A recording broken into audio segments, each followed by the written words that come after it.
Hello दोस्तों, आप सभी का स्वागत है इसके टेक्निकल क्लासेस में। तो चलिए दोस्तों, आज बात करेंगे यानी कि ट्रांसफार्मर का पार्ट 2 पे। इससे पहले अगर पार्ट 1 नहीं देखें तो आप लोग जाकर के पार्ट 1 जरूर फुल वॉच कीजिए, क्योंकि आप लोगों के लिए ये वीडियो बहुत हेल्पफुल होने वाला है। एग्जाम के दृष्टिकोण से बहुत हेल्पफुल होने वाला है, तो वीडियो को इन तक जरूर देखिएगा। उससे पहले हम बता दें, अगर आप लोग हमारे चैनल पर नए हैं तो चैनल को जरूर सब्सक्राइब कीजिएगा, क्योंकि आगामी दिनों में दोस्तों यानी कि जितना टेक्निकल का एग्जाम होगा उसका सारा प्रीवियस पेपर से लेकर के न्यू क्वेश्चंस कराऊंगा जो एग्जाम में आएगा। ठीक है, तो उसके लिए चैनल को जरूर सब्सक्राइब कर लीजिए, क्योंकि आगामी दिनों में यानी कि एलपीए टेक्नीशियन का बहुत बड़ी संख्या में वैकेंसी आने वाली है। साथ ही साथ बीएसपीएससीएल का मैं एक वीडियो के माध्यम से आप लोगों को सूचित करूंगा कि वैकेंसी कब तक आएगा। ठीक है, विभाग ने क्या नोटिस दिया है, मैं सारा बात करेंगे एक नेक्स्ट वीडियो में। उसके लिए हमारे चैनल को आप लोग जरूर सब्सक्राइब कीजिए और वीडियो को फुल वॉच जरूर कीजिएगा। ठीक है, अब चलिए आज का सबसे पहला प्रश्न से स्टार्ट करते हैं। पहला प्रश्न है, करंट ट्रांसफार्मर जब प्रयोग में न आ रहा हो तब सेकेंडरी होनी चाहिए। तो ऑप्शन ए में दिया है यानी कि भू संपर्कित। ठीक है, बी में है लघु परिपथ। ठीक है, सॉरी, बी में है यानी कि विवर्ती परिपथ, सी में है लघु परिपथ और डी में है मीटर से कनेक्टेड। तो दोस्तों ये जो होता है यानी कि करंट ट्रांसफार्मर का जब प्रयोग में नहीं होता है तो इसका यानी कि मैन फैक्ट जो होता है दोस्तों वो होता है आपको यानी कि लघु परिपथ। ठीक है, तो ऑप्शन किस में दिया है? ऑप्शन नंबर सी में दिया है। राइट आंसर की बात किया जाए तो ऑप्शन नंबर सी हो जाएगा। ठीक है, अब चलिए आज का अगला प्रश्न दिया हुआ है यानी कि ट्रांसफार्मर की सेकेंडरी में प्रेरित विद्युतवाहक बल निम्नलिखित पर निर्भर करती है। ठीक है, तो यानी कि सेकेंडरी में जो प्रेरित होता है वो किस पे निर्भर करता है वो हमको बताना है। तो ऑप्शन ए में है केवल सप्लाई की आवृत्ति पे। ठीक है, बी में दिया है यानी कि केवल सेकेंडरी में टर्न की संख्या पे। ठीक है, और सी में है यानी कि केवल क्रोड में अधिकतम फ्लक्स पे और डी में है यानी कि frequency flux and number of यानी कि टर्न्स। ठीक है, तो यानी कि ये सब पे डिपेंड करता है। ठीक है, तो ऑप्शन किस में दिया है सब? तो ऑप्शन नंबर डी में दिया है। राइट आंसर की बात किया जाए तो यानी कि ऑप्शन नंबर डी हो जाएगा। अब चलिए आज का अगला प्रश्न दिया है यानी कि स्टेप अप ट्रांसफार्मर लिखित में वृद्धि करता है। तो दोस्तों यानी कि स्टेप अप ट्रांसफार्मर जो होता है, ठीक है, स्टेप अप जो ट्रांसफार्मर होता है वो वोल्टेज में वृद्धि करता है। किस में? वोल्टेज में यानी कि वृद्धि करता है। ऑप्शन नंबर किस में दिया है? वोल्टेज। ऑप्शन नंबर ए में दिया हुआ है। राइट आंसर की बात किया जाए तो ऑप्शन नंबर ए सही हो जाएगा। ठीक है, अब चलिए आज का नेक्स्ट प्रश्न पे चलते हैं। नेक्स्ट प्रश्न यानी कि सिंगल फेज ट्रांसफार्मर में यानी कि पूर्ण भार ताम्र हानि किस परीक्षण से ज्ञात हो सकता है? तो दोस्तों यानी कि कॉपर लॉस जो यानी कि ज्ञात करते हैं वो यानी कि शॉर्ट सर्किट से ज्ञात कर सकते हैं। किससे? यानी कि शॉर्ट सर्किट से ज्ञात कर सकते हैं। तो ऑप्शन नंबर किस में दिया है? यानी कि शॉर्ट सर्किट। तो ऑप्शन नंबर यानी कि बी में दिया हुआ है। किस में? बी में दिया हुआ है। राइट आंसर की बात किया जाए तो ऑप्शन नंबर बी सही हो जाएगा। ठीक है, अब चलिए आज का अगला प्रश्न पे चलते हैं। अगला प्रश्न है एक यानी कि ऊंचाई ट्रांसफार्मर जिसको स्टेप अप ट्रांसफार्मर के यानी कि कहते हैं। ठीक है, यानी कि द्वितीय के संदर्भ में कौन सा कथन सही है? तो दोस्तों स्टेप अप में जो होता है वोल्टेज को बढ़ाता है और यानी कि धारा को क्या करता है? यानी कि कम करता है। तो ऑप्शन पढ़ लेते हैं। ऑप्शन में वोल्टेज को कम करना तो सरासर गलत है। बी में है वोल्टेज को बढ़ाता है, धारा को कम करता है, के भी स्थिर रहता है। एकदम सही है, एकदम सही है दोस्तों, यानी कि 2 नंबर जो एकदम सही है। ठीक है, और सी में है यानी कि कम धारा होती है, केवीए कम होती है और चुंबकीय बल बढ़ता है। चुंबकीय बल नहीं बढ़ेगा। और डी में है यानी कि केवीए आवृत्ति। ठीक है, यानी कि केवीए आवृत्ति। उसके बाद क्या कह रहा है? यानी कि वोल्टता तीनों बढ़ती है। नहीं भाई, ओनली फॉर यानी कि स्टेप अप में वोल्टेज बढ़ेगा और धारा कम होगा। ठीक है, लेकिन जो उसका यानी कि केवीए होता है वो स्थिर रहता है। तो राइट आंसर ऑप्शन किस में दिया? ऑप्शन नंबर बी हो जाएगा। करेक्ट आंसर की बात किया जाए तो ऑप्शन नंबर बी राइट हो जाएगा। ठीक है, अब चलिए आज का अगला प्रश्न दिया है यानी कि ट्रांसफार्मर में टेप चेंजर का क्या कार्य है? ठीक है, यानी कि ट्रांसफार्मर में जो टेप चेंजर लगाते हैं उसका यानी कि मेन कार्य क्या है? तो ऑप्शन ए में है यानी कि दक्षता को बढ़ाना। ठीक है, बी में है ताम्र हानि को कम करना, सी में है श्रृंखला धारा को कम करना, डी में है यानी कि वोल्टता को क्या करना है? वोल्टता अनुपात को भार के अनुसार नियंत्रित करना। तो दोस्तों यानी कि टेप चेंजर का जो कार्य होता है यानी कि वोल्टता अनुपात को जो है यानी कि भार के अनुसार कंट्रोल करता है। ऑप्शन किस में दिया है? ऑप्शन नंबर डी में दिया है। राइट आंसर की बात किया जाए तो ऑप्शन नंबर डी सही हो जाएगा। अब चलिए आज का आगामी प्रश्न दिया है आज का यानी कि एक स्वपरिणामित्र का प्रमुख उपयोग क्या है? तो ऑप्शन ए में है दिया हुआ यानी कि पृथक्कारी ट्रांसफार्मर जैसा कार्य करना, बी में है यंत्र ट्रांसफार्मर जैसा कार्य करना, सी में है परिवर्तनशील ट्रांसफार्मर जैसा कार्य करना, डी में है वितरण ट्रांसफार्मर जैसा कार्य करना। ठीक है, तो दोस्तों ये जो होता है यानी कि वेरिएबल। ठीक है, वेरिएबल ट्रांसफार्मर जिसको परिवर्तनशील ट्रांसफर कहते हैं यानी कि ट्रांसफार्मर कहते हैं, वो इस तरीका का कार्य करता है। तो right answer option number C हो जाएगा। ठीक है, अब चलिए अगला प्रश्न है, एक फेज ट्रांसफार्मर में यानी कि द्वितीयक का कुंडलन करते समय निम्न में से किस पर विचार यानी कि किया जाता है? तो ऑप्शन ए में है प्राथमिक भोल्टता, बी में है कोर का प्रकार, सी में है यानी कि फेरो का अनुपात और डी में है यानी कि आवृत्ति। दोस्तों यानी कि वो जो यानी कि करते हैं वो यानी कि फेरो की संख्या पे, ठीक है, यानी कि फेरो का यानी कि जो संख्या है उस पर यानी कि ध्यान रख के किया जाता है। तो ऑप्शन नंबर किस में दिया है? यानी कि फेरो की संख्या, फेरो का अनुपात। ऑप्शन नंबर सी में दिया है। राइट आंसर की बात किया जाए तो ऑप्शन नंबर सी हो जाएगा। ठीक है, अब चलिए आज का अगला प्रश्न दिया है, एक यानी कि यंत्रीय ट्रांसफार्मर के संबंध में कौन सा कथन सही है? ठीक है, किसके संबंध में कह रहा है? यानी कि यंत्रीय ट्रांसफार्मर के संबंध में कह रहा है। तो ऑप्शन ए में है यानी कि निम्न विकल्प में से कोई नहीं। ठीक है भाई, 3 पढ़ेंगे उसके बाद आपको देख सकते हैं। ठीक है, तो बी में यानी कि ट्रांसफार्मर का प्राथमिक लाइन के समानांतर में जोड़ा जाता है, नहीं भाई। और बी सी में है यानी कि पोटेंशियल ट्रांसफार्मर की प्राथमिक भू से जुड़ी होती है, ऐसा तो नहीं होता है। और डी में दिया है यानी कि धारा ट्रांसफार्मर का द्वितीयक कभी भी खुला नहीं होना चाहिए। एकदम राइट जो ऑप्शन दिया है ऑप्शन नंबर डी में दिया हुआ है कि धारा ट्रांसफार्मर का यानी कि जो सेकेंडरी होता है कभी भी खुला नहीं होना चाहिए।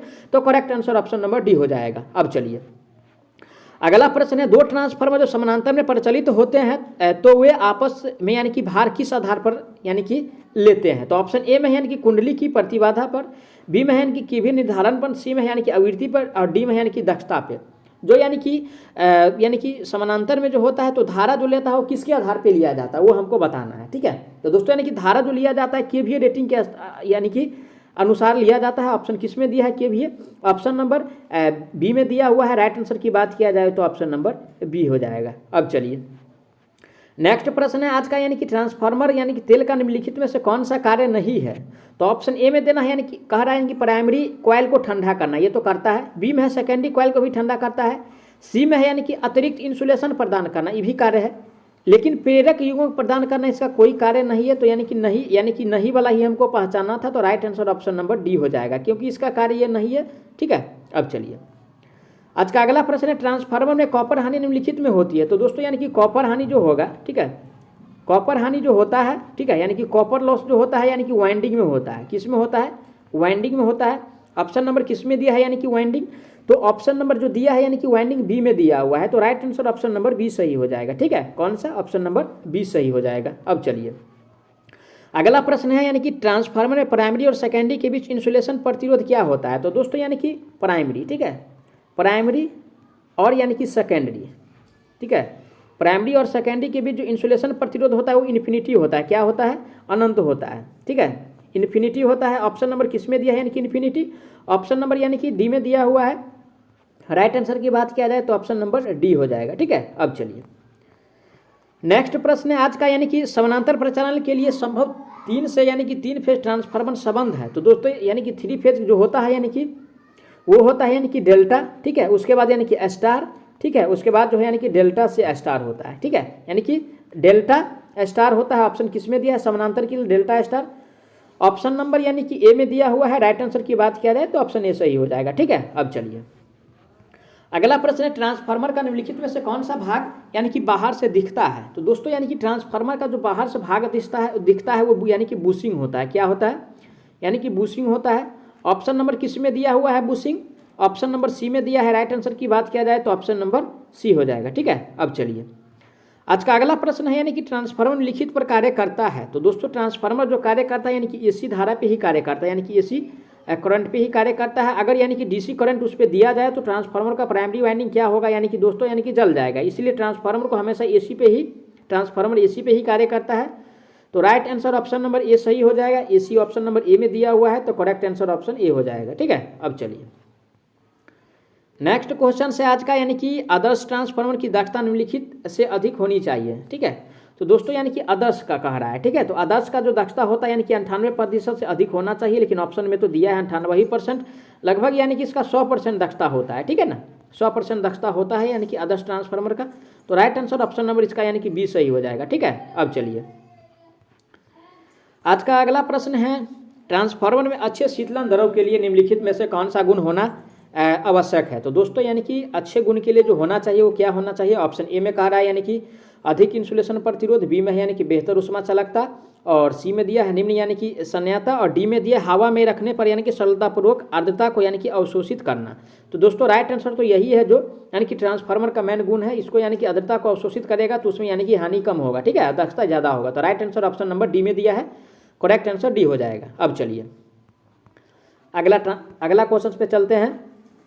आज का अगला क्वेश्चन दिया है ट्रांसफार्मर का कोड बनाने के लिए सबसे उपयुक्त सामग्री क्या है, यानी कि ट्रांसफार्मर का जो कोड बनाते हैं वो किससे हम बनाते हैं, ठीक है, वो हमको बताना है। तो दोस्तों यानी कि ट्रांसफार्मर का जो कोड बनाया जाता है वो यानी कि कोल्ड, ठीक है, यानी कि कोल्ड रोल्ड ओरिएंटेड स्टील से बनाया जाता है। ऑप्शन किस में दिया हुआ है, ऑप्शन नंबर बी में दिया हुआ है। राइट आंसर की बात किया जाए तो ऑप्शन नंबर बी हो जाएगा, ठीक है। अब चलिए अगला प्रश्न है ट्रांसफार्मर रेटिंग को आमतौर पर निम्नलिखित में व्यक्त किया जाता है। तो दोस्तों यानी कि ट्रांसफार्मर रेटिंग जो होता है यानी कि केवीए में व्यक्त करते हैं। ऑप्शन नंबर किस में दिया हुआ है ऐसा, ठीक है, और वीए में भी व्यक्त किया जाता है, ठीक है, तो आपको कंफ्यूज नहीं होना है। तो ऑप्शन नंबर किस में दिया है, वोल्ट एम्पियर। ऑप्शन नंबर यानी कि सी में दिया हुआ है। राइट आंसर की बात किया जाए तो ऑप्शन नंबर सी हो जाएगा। अगर ये नहीं है तो ये रहना चाहिए, तो दोनों में से कोई ना कोई एक आंसर होगा ही, ठीक है। ये नहीं है तो ये रहना चाहिए, ये नहीं है तो ये रहना चाहिए। अब चलिए अगला प्रश्न है आज का, यानी कि ट्रांसफार्मर में हिस्टेसिस हानि निम्नलिखित द्वारा कम की जाती है। तो दोस्तों हिस्टेसिस हानि को कम करने के लिए क्या करते हैं। ऑप्शन ए में कर आयरन कोर लेमिनेशन की मोटाई यानी कि कम करना, ठीक है भाई, इसको भी अगर कम किया जाए तो संभावना कम होगा। और सटीक वाला ऑप्शन पढ़ लेते हैं। बी में दिया है यानी कि स्टील लेमिनेशन का सिलिकॉन अंश नियंत्रित करके, एकदम सही, भी सही है, उससे अच्छा यही है, ठीक है। सी भी पढ़ लेते हैं ट्रांसफार्मर का लोड कम करके, इससे तो कोई मतलब नहीं है। और डी में दिया इनमें से कोई नहीं। तो राइट आंसर की बात किया जाए तो ऑप्शन नंबर दोस्तों इसका यानी कि बी सही हो जाएगा। कौन सा, ऑप्शन नंबर बी हो जाएगा, ठीक है। अब चलिए अगला प्रश्न पे चलते हैं। आज का अगला प्रश्न है किसी ऑटोमोबाइल का इग्निशन कॉइल निम्नलिखित रूप से कार्य करता है। तो दोस्तों वो जो ट्रांसफार्मर होता है यानी कि स्टेप अप ट्रांसफार्मर होता है, ठीक है। इग्निशन कॉइल में जो होता है यानी कि स्टेप अप ट्रांसफार्मर होता है। ऑप्शन नंबर किस में दिया है, step up transformer. Option number यानी कि बी में दिया हुआ है। राइट आंसर की बात किया जाए तो ऑप्शन नंबर बी सही हो जाएगा, ठीक है। अब चलिए अगला प्रश्न है यानी कि धारा ट्रांसफार्मर की प्राइमरी में फेरों की संख्या आमतौर पर क्या होता है। तो दोस्तों यानी कि धारा ट्रांसफार्मर का प्राइमरी में जो फेरो होता है 1 से 5 होता है। ऑप्शन किस में दिया है, ऑप्शन ए में दिया है। Right answer option number A हो जाएगा, ठीक है। अब चलिए नेक्स्ट क्वेश्चन पे चलते हैं। आज का अगला प्रश्न बुक्लोज रिले का प्रयोग निम्नलिखित में किया जाता है, ठीक है। तो बुक्लोज रिले का प्रयोग दोस्तों यानी कि ट्रांसफार्मर में करते हैं। किस में, ट्रांसफार्मर में। तो ऑप्शन किस में दिया हुआ है, ऑप्शन नंबर सी में दिया है transformer. Right answer option number C हो जाएगा, ठीक है। अब चलिए अगला प्रश्न है कोर टाइप ट्रांसफार्मर की तुलना में shell type transformer leakage flux क्या है। तो कोर टाइप के यानी कि अपेक्षा पूछ रहा है। तो दोस्तों यानी कि इसमें जो होता है यानी कि कम होता है, ठीक है, इसके अपेक्षा कम होता है। ऑप्शन किस में दिया है, ऑप्शन ए में दिया है। Right answer option number A हो जाएगा, ठीक है। अब चलिए नेक्स्ट प्रश्न है आज का, तेल से भरे ट्रांसफार्मर में तेल का कार्य निम्नलिखित करना है। तो दोस्तों इसका काम है यानी कि विद्युत रोधन और शीतलन प्रदान करना। ऑप्शन किस में दिया हुआ है, ऑप्शन नंबर ए में दिया हुआ है। राइट आंसर की बात किया जाए तो ऑप्शन नंबर ए सही हो जाएगा, ठीक है। अब चलिए अगला प्रश्न है कार्य निम्नलिखित ट्रांसफार्मर का मूल्य कार्य निम्नलिखित में परिवर्तन करना है, ठीक है। तो दोस्तों ये जो कार्य करता है यानी कि वोल्टेज को परिवर्तित करता है, यानी कि स्टेप अप और स्टेप डाउन किया जाता है। तो राइट आंसर ऑप्शन नंबर किस में दिया है, वोल्टेज। ऑप्शन सी में दिया है। Correct answer option number C हो जाएगा, ठीक है।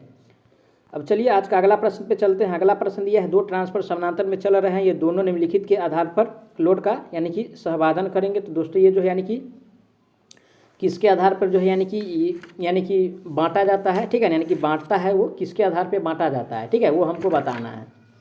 तो ऑप्शन ए में है यानी कि क्षमता, ठीक है, बी में दिया है रेटिंग और सी में दिया हुआ है आपको यानी कि प्रति इकाई प्रतिबाधा। तो दोस्तों इसको जो बांटते हैं प्रति इकाई प्रतिबाधा, तो ऑप्शन किस में, ऑप्शन नंबर सी में है। राइट आंसर ऑप्शन सी हो जाएगा, ठीक है। अब चलिए अगला प्रश्न है एक ट्रांसफार्मर डैश सेफ्टी रिले की तरह कार्य करता है। तो दोस्तों ये सेफ्टी रिले जो होता है यानी कि बुक्लोज रिले होता है, क्या होता है, ठीक है, यानी कि बकोल्ज रिले होता है। ऑप्शन नंबर किस में दिया है, बकोल्ज रिले। ऑप्शन नंबर डी में दिया है। ट्रांसफार्मर जो यानी कि कार्य करता है यानी कि बकोल्ज रिले होता है उसमें। तो राइट आंसर ऑप्शन डी दिया है। करेक्ट आंसर डी हो जाएगा। अब चलिए आज का अगला प्रश्न दिया है ट्रांसफार्मर में अगर लोड आधा हो जाता है तो ताम्र हानि गुणांक डैश द्वारा परिवर्तित होती है। देखिए दोस्तों अगर यानी कि लोड आधा हो गया, ठीक है, लोड अगर 1/2 हो गया तो ताम्र हानि जो होगा दोस्तों यानी कि 1/4 कम हो जाएगा। तो ऑप्शन किस में दिया हुआ है ऐसा, ऑप्शन नंबर यानी कि सी में दिया हुआ है। राइट आंसर की बात किया जाए तो ऑप्शन नंबर सी हो जाएगा।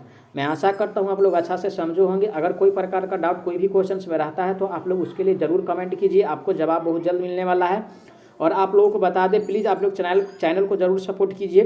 चैनल को आप लोग नए हैं तो चैनल को जरूर सब्सक्राइब कीजिएगा और वीडियो को जरूर शेयर कीजिए, क्योंकि आगामी दिनों में यानी कि जितना एग्जाम होगा मैं उस सारा एग्जाम का तैयारी बिल्कुल फ्री में यानी कि टेक्निकल का कराऊंगा, साथ ही साथ नॉन टेक्निकल को भी देखा जाएगा रीजनिंग मैथ पे, ठीक है। तो इसके लिए चैनल को जरूर आप लोग सब्सक्राइब कीजिए और वीडियो को आगे तक जरूर शेयर कीजिएगा। तो चलिए मिलते हैं नेक्स्ट वीडियो में, तब तक के लिए जय हिंद।